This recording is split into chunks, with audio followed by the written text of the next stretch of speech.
It's 2 a.m. on Highway 97, somewhere between Fort Nelson and Watson Lake. A single set of headlights cuts through a wall of ice fog. Inside the cab, a man named Daniel watches his breath turn to crystal in the dome light.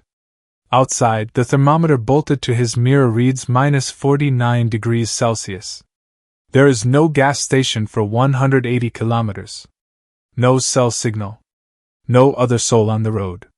He kills the radio, listens to the engine, and waits, because out here, surviving the night is its own kind of job. Most people picture this scene and assume the danger is simply the cold outside the truck.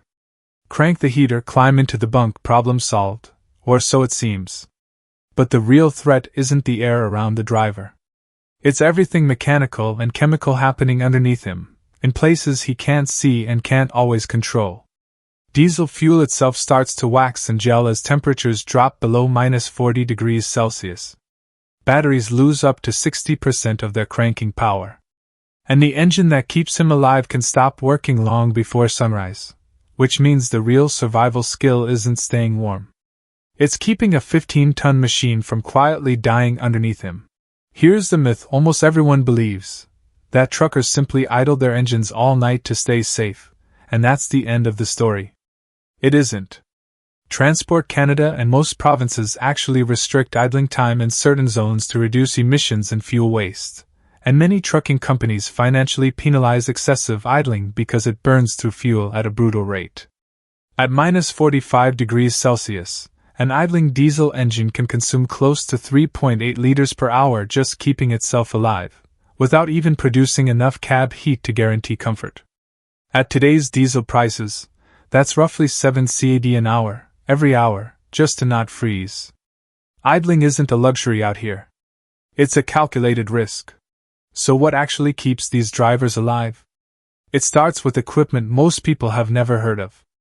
Auxiliary bunk heaters, brands like Webasto or Aspar, run on a tiny trickle of diesel, separate from the main engine, and can cost the company between 1,500 and 3,000 CAD to install. These units heat the sleeper cab for pennies compared to idling the whole truck. Add an Arctic-rated sleeping bag rated to -40°C, a block heater plugged in whenever shore power is available, an insulated curtain sealing off the bunk from the windshield, and a driver can survive a -50°C night on a few liters of fuel instead of dozens. But equipment alone isn't the full story.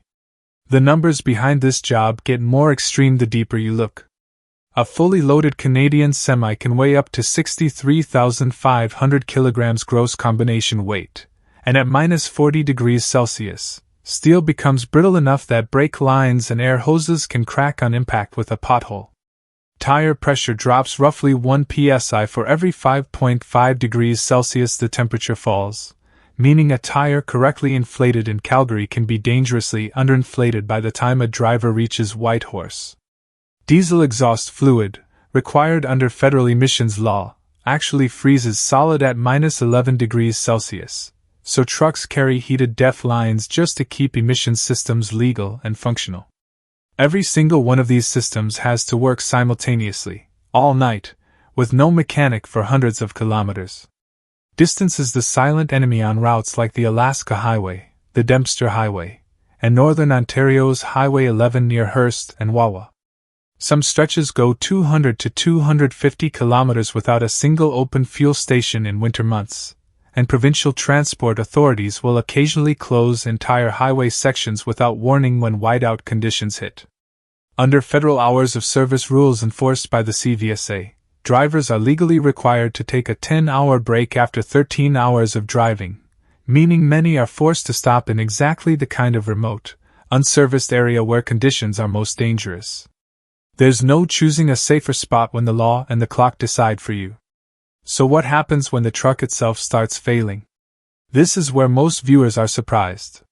Frostbite can set into exposed skin in as little as 5 to 10 minutes at -50°C wind chill, which means the driver can't simply step outside to inspect a frozen fuel line or a stuck door latch without real risk to his fingers and face. Wind chill is the hidden multiplier here, Air that reads minus 38 degrees Celsius on a thermometer can feel like minus 55 degrees Celsius against skin once 30 km per hour winds factor in, a calculation Environment Canada updates constantly for northern highways. Many trucks now carry winter survival kits mandated informally by safety-conscious carriers, thermal blankets, emergency flares, a sand or grit bag for traction, and enough food and water for 48 hours stranded. Because in this job, the breakdown isn't the emergency. The isolation afterward is. There's also a financial reality few people talk about. Many Canadian carriers pay drivers by the kilometer, not by the hour, meaning a trucker stuck waiting out a storm in Thompson, Manitoba, or sitting in a Service Ontario closure near Wawa, often earns nothing for those frozen, sleepless hours. Some companies offer a breakdown pay, or detention rate as low as 15 to 20 CD an hour, far below what the weight actually costs them in missed loads. Add in mandatory winter tire upgrades that can run 1,200 CD per set, melt certification training costing upward of 7,000 CD just to legally start the job, and you start to see a profession where the financial margins are as thin as the ice on the windshield. And yet, despite every system, every backup heater, every careful calculation, the twist almost nobody expects is this: the most dangerous hours aren't usually the coldest ones. They're the quiet ones. Long-haul researchers and trucking safety studies have repeatedly pointed to extreme isolation, not temperature, as the leading psychological hazard of northern winter routes. Hours of total silence, zero cell signal, and complete darkness for up to 18 hours a day during a Yukon winter can trigger something truckers privately call white fog, a kind of mental fatigue where drivers report losing track of time, hallucinating movement on empty roads, or feeling a crushing loneliness heavier than the cold itself. The real enemy at minus 50 degrees Celsius isn't always the weather. It's the silence that comes with it. Behind every one of these numbers is a person, not a statistic. Many of these drivers carry a small photo taped above the dashboard, a child's school picture, a partner's smile, something to look at during the longest, darkest stretch of the night. They miss birthdays. They miss Christmas mornings. They talk to their families over a cracked phone signal in a Tim Hortons parking lot in Dawson Creek, knowing they won't see them again for another 10 or 14 days. There is a quiet, almost invisible courage in choosing, night after night, to drive into conditions that would stop most of us cold, not for glory, but because somewhere south of that frozen highway, a family is counting on the paycheck this brutal night brings home. So the next time you see a transport truck rumbling past you in a snowstorm, give it a second thought.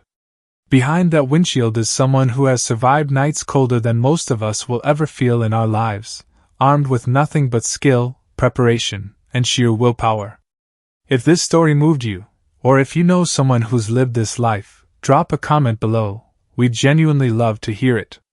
Hit that like button if you learned something new today, and subscribe if you want more real stories from the road most people never see. Stay warm out there, and we'll see you in the next one.